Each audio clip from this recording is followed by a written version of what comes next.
অন্য এটা গুৰুত্বপূৰ্ণ খবৰলৈ আহিছোঁ। পশ্চিম কাৰ্বি আংলঙৰ মেঘালয় সীমান্তত সীমা বিবাদক কেন্দ্ৰ কৰি অব্যাহত আছে উত্তেজনা।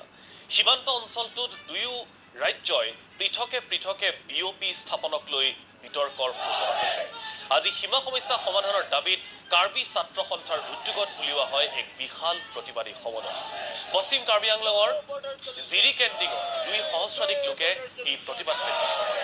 উল্লেখযোগ্য যে অঞ্চলটোৰ ৰাইজৰ প্ৰতিবাদী স্থিতিৰ বাবে সীমান্তত এতিয়াও বিঅপি স্থাপন কৰিবলৈ সক্ষম হোৱা নাই।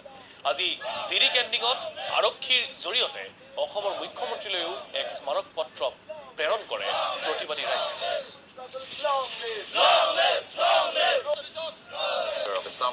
Through the officer in charge of Jirikending police station.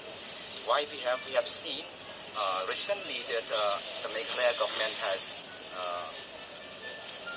retaliated, that they claim that the parts of Omkhermi village is under the Meghalaya's territory. So